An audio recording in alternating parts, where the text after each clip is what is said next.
Alright, welcome back everyone. So, slightly different video today. I do actually want to talk about Meet Kevin and the steps that he's taken since announcing that he's taken almost all of his money out the stock market. Now, before we jump into my thoughts, I just want to give a rundown on my portfolio. We can see that for my dividend-based portfolio, there's been a decrease, down now at 23% profit. But for the most part, growth-based stocks, which lives in my separate portfolio, has been hit much harder. We're in the red there. And that's just the nature of how markets trade upwards and then they trade down as well. And so just to summarize my process, I have a dividend portfolio that you can see on the screen. My growth-based portfolios are scattered across multiple accounts. Etoro, I have the separate account in Trading 212 as well. And then for crypto investments as well, those are scattered on different platforms, such as Etoro and also crypto.com, Binance, etc. And so one of the most popular YouTubers out there in terms of the finance sector is that of Meet Kevin with 1.8 million. And almost a month ago, he sold out around 99%, as he stated, of his portfolio. Now, over the last couple of years, from 2020 to 2021, his process was to buy into stocks, which performed well under the pandemic scenario. And so stay-at-home stocks did really well, but most importantly, Tesla was the main performer. And so he will look at very specific companies, put a lot of cash into those, turn a profit, and then sell out fairly quickly. But at the same time, he has generally preached to buy into the dips. And so now, for instance, with markets starting to sell off, potentially it'll be a good time to buy now. And then you just rinse and repeat that process and continually buy into those dips. Now, his position has since changed. He's someone who has a large amount of money relative to anyone else out there. And during 2021 to 2022, he's clearly had an issue buying into growth-based stocks because most of the time they've been in the red. And so his investment strategy of effectively buying and selling very quickly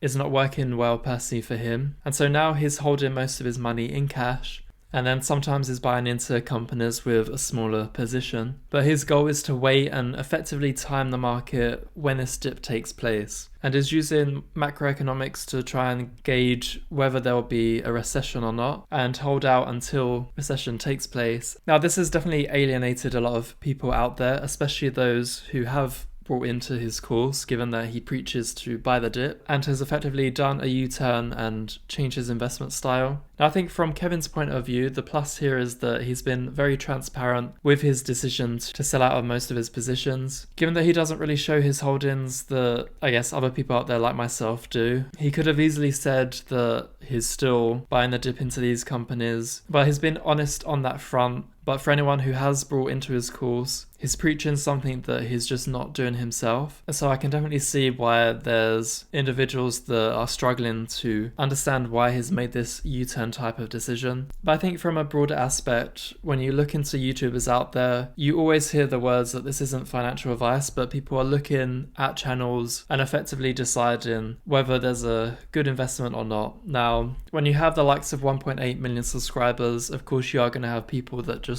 follow and buy into companies because a given YouTuber has said this is something that they're buying into. It's a form of validation that people have when watching these videos, and you can't really stop that behavior. But YouTubers out there who have a big influence obviously are aware of this scenario. That's why personally for me, when I focus on dividend-based investment, I know it's one that I can happily promote on the YouTube channel and help people to slowly increase their wealth over time. But on my channel, I deliberately don't show my face, and it's because I'm not trying to glamify and have all the focus on myself, but really look into these types of investment styles that I believe in and let the figures do all the talking rather than just put on a front and focus on that side of the entertainment aspect.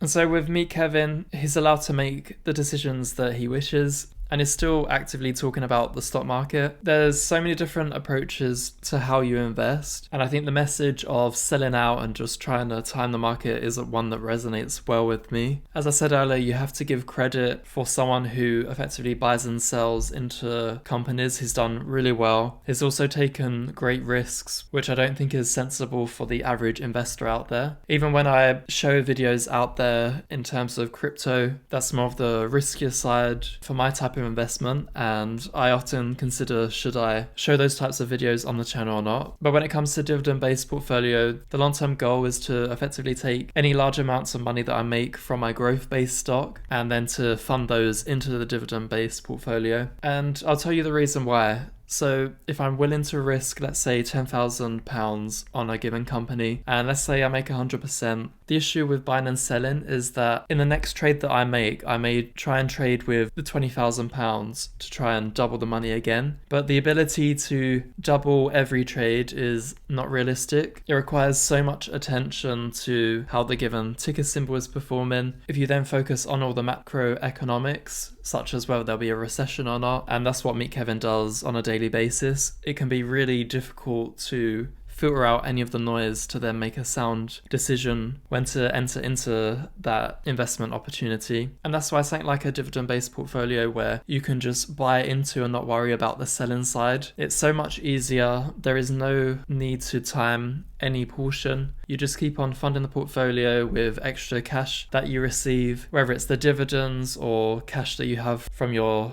9-to-5 job or both. But the key is long-term exposure into the markets. And that's really what investment is all about. If you're someone who makes a large amount of money, making 100% per trade or 50% per trade, there is an argument that the type of buying and selling out there really isn't a long-term strategy. And so of course there's YouTubers out there that make their videos as entertaining as possible. Something like a dividend-based portfolio that I produce a lot of videos on, it can be a very dry subject. But I guess a message for any YouTubers out there, you really have to stay true to the content that you are producing. We all have a responsibility at the end of the day to try and help people out there to make money. And so with Kevin, he's obviously struggling at the moment. And in terms of any hate comments, none of that is needed, but we can form our opinions on whether it's a sensible decision or not. And so from my point of view, I just don't really understand why he wanted to sell out his entire position. He could always sell out a certain amount, and there's no doubt he's going to be buying into companies again. Whether or not he can buy into the dip whenever it comes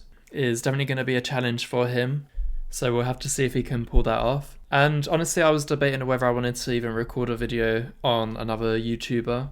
But if I'm honest, the top people out there, Graham, Kevin, etc., I sometimes have a hard time where they'll tell you to, say, buy the S&P 500, but then they'll just do something completely different. I mean, even on my portfolio at the moment, Vanguard at 5% within this dividend-based portfolio. My goal with YouTube is to just be fully transparent, actually show all the investments and all the different amounts that I buy into. It's often hard with showcasing the trading 2-on-2 portfolio when I have money scattered on different accounts. And when it comes to individual selling courses as well, it's not something that I plan on doing. I think showcasing on YouTube is good enough, and it really complicates the process. And so let me know in the comments below what your type of investment strategy is. And so given I've got Meet Kevin in the title, I'm sure I'm going to get different viewers out there. So if you are interested in my channel, definitely consider subscribing. My goal wasn't to slate Kevin too much, but just in terms of his process, it's something that really goes against the grain when it comes to investing.